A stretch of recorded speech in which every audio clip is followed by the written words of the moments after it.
Hi, I'm Mama Mose, and welcome to Mama Mose's Cave Sweet Home. On this show, we'll learn how to make the most of our cozy cave home.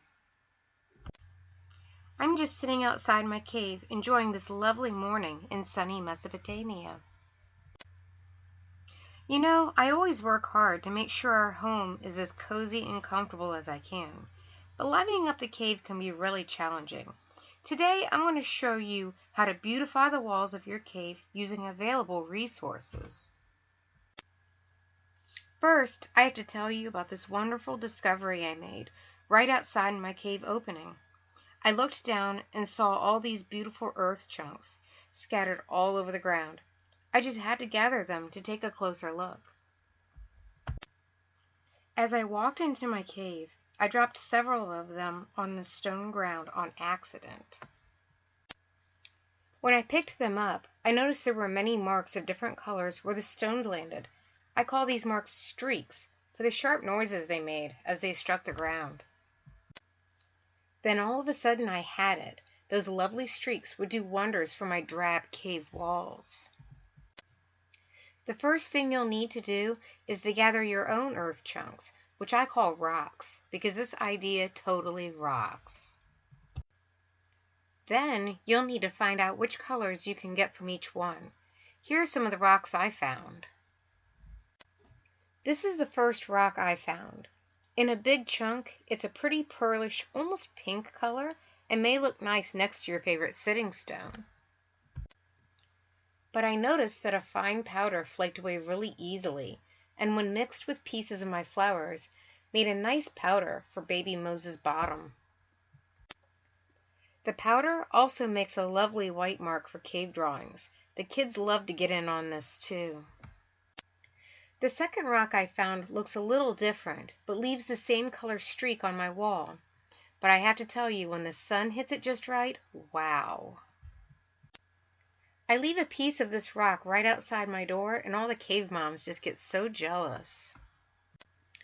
This one's much harder than the last one, too. I tried flaking it away, and I didn't get anything pretty smelling this time. The third rock was very different from the first two. This rock was kind of a yellow color, so I tried it on my wall, and it did leave a nice yellow streak. The kids thought that the yellow would go really well with the drawings from the white rock. However, I noticed after a rainstorm, the stuff smelled terrible, like rotten eggs or something. I got rid of it all for that reason. Well, that and a small bit of it fell into my stove fire and nearly burned my eyebrows off. We all had to leave the cave for a couple hours too, because the smoke and smell were so bad. That stuff's bad news. Keep it away. On the other hand, my next rock was also a yellow color, but much prettier and much shinier. No explosions either. That's a good thing. It's a little bigger than the others, and it doesn't crumble like some of our other rocks. It's soft and can be pressed easily with other random rocks. Also, in large amounts, this rock can get pretty heavy, so you may want a partner to help you carry it. Overall, I was really happy I could make yellow streaks just as pretty as that stinky rock. And because it's soft, I tried taking one of my sharp stones and cutting a small piece off, and I made an arm pretty out of it. Remember that taking care of your home also means taking care of yourself. I'll be looking outside for more of that stuff. I just have a hunch about it. A little something different. Though I love some beautiful white and yellow flowers on my wall, at this point I was hoping for a little more variety in my colors. As soon as I saw this next one, I knew I'd hit the jackpot. This next rock is a rich brown and red color, and when I rubbed it on my wall, the color was a magnificent red. It was harder than the last rocks too, meaning that the rock didn't break as easily, and it lasted a lot longer. It was also shiny, meaning that when the sun shines in through the cave opening, my walls just shine so bright. I found others just like it on the ground that were the same color, but they weren't as shiny. I'll save those for other projects. But I noticed that all the dirt on the ground that was around these rocks was also very red too. You know, now that I think of it, it's the same color of our tools when we leave them out in the rain. I'll have to ask Daddy Mose about that. Anyways, I just love red. I really do.